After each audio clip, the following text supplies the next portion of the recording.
ജംഗലിനെ മെർലിന്റെ അടുത്തേക്ക് വിടാണ്. മെർലിൻ അവിടെ ഇരുന്നിട്ട് വഴി കൂടെ പോണ ആൾക്കാരെ മുഴുവനും വിളിച്ച് അതിന്റെ ഉള്ളിലേക്ക് കയറ്റാനായിട്ട് ഇങ്ങനെ നോക്കിക്കൊണ്ട് നിൽക്കുകയാണ്. ജംഗൽ ഈ ഒരു സമയത്താണ് അവിടേക്ക് പ്രേതത്തിന്റെ ഡ്രസ്സൊക്കെ ഇട്ടിട്ട് വന്നത്. അത് കണ്ടു കഴിഞ്ഞപ്പോ അവർക്ക് നല്ല പേടിയാവുന്നുണ്ട്. അവിടെ ഇരുന്ന് ഒരു കസാര എടുത്തിട്ട് അവന്റെ മണ്ടയ്ക്ക് നാളെ കൊടുക്കുന്നുണ്ട്. പോ ദൂരെ പോ പ്രേതം എന്നൊക്കെ വിളിച്ച് പറയുന്നുണ്ട്. അടി കൊണ്ടിട്ട് ആശാൻ ഉറക്കെ വിളിക്കുകയാണ്, എടി ഞാനാണ് എന്നെ തല്ലല്ലേ ഇത് ഞാനാണ് ജംഗലാണ് എന്നൊക്കെ ഇങ്ങനെ വിളിച്ച് പറയുന്നുണ്ട്.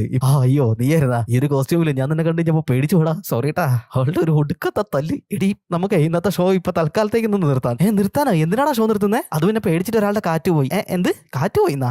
അതല്ല, സ്പീക്കറിന്റെ കാറ്റ് പോയിന്ന്. ആ സ്പീക്കറിന് നന്നാക്കാനായിട്ട് ഇലക്ട്രീഷ്യൻ ഒക്കെ വരേണ്ടി വരും. അത് കാരണം നമുക്ക് തൽക്കാലം ഇന്നത്തെ ഷോ ഇവിടെ നിർത്താം. നീ ഒരു കാര്യം ചെയ്യും, നീ വീട്ടിലേക്ക് വയ്ക്കോ എന്നൊക്കെ പറഞ്ഞിട്ട് അവൻ ഒരു വിധത്തില് മെർലിനെ പറഞ്ഞു മനസ്സിലാക്കിയിട്ട് വീട്ടിലേക്ക് വിടുകയാണ്. എന്നിട്ടിപ്പോ ജംഗൽ ഓടിയിട്ട് ഇവരുടെ അടുത്തേക്ക് വന്നേക്കാണ്. എടാ ഞാൻ ഒരു വിധത്തിൽ എങ്ങനെയൊക്കെയോ മെർലിനെ പറഞ്ഞു വിട്ടിട്ടുണ്ട്. ഇനിയിപ്പോ നമ്മൾ എന്താ ചെയ്യാ? ഇതിന് ഇവിടെ തന്നെ കുഴിച്ചിട്ടാലോ? ഇപ്പൊ ഓക്കെ പറയുന്നുണ്ട്. അത് നല്ലൊരു ഐഡിയ, ഇവിടെ ആകുമ്പോൾ ആരും അറിയില്ല, വാ എന്നാ കുഴിച്ചിടാന്ന് പറഞ്ഞിട്ട് അവരവിടെ ഒരു വലിയ കുഴിയൊക്കെ കുത്തുന്നുണ്ട്. അങ്ങനെ കുഴി കുത്തി കഴിഞ്ഞപ്പോ ഈ ഒരു കുഴിയിലേക്ക് ഇയാളെ ഇറക്കി വെക്കണല്ലോ. അപ്പൊ അതിന് എല്ലാവർക്കും നല്ല രീതിയിൽ പേടിയാവുന്നുണ്ട്. ഇപ്പൊ ജംഗൽ ചോദിക്കാണ്, അല്ല ഈ ഐഡിയ ആരായിരുന്നു? അയാൾ തന്നെ ഈ കുഴിയിലേക്ക് ഇറക്കി വെക്കട്ടെ.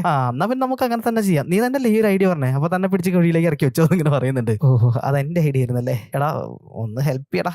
അതൊന്നും വേണ്ട, നീ തന്നെ ഇറക്കി വെച്ചാൽ മതി. ഇത് കേട്ടിട്ട് അവൻ അങ്ങനെ പേടിച്ചു കുറച്ച് നിൽക്കുകയാണ്. അങ്ങനെ ഒരു രക്ഷയില്ലാതെ ആശാൻ തന്നെ ഈ ഒരു കുഴിയിലേക്ക് അയാളെ ഇറക്കി വെക്കേണ്ട ഒരു അവസ്ഥ വന്നു.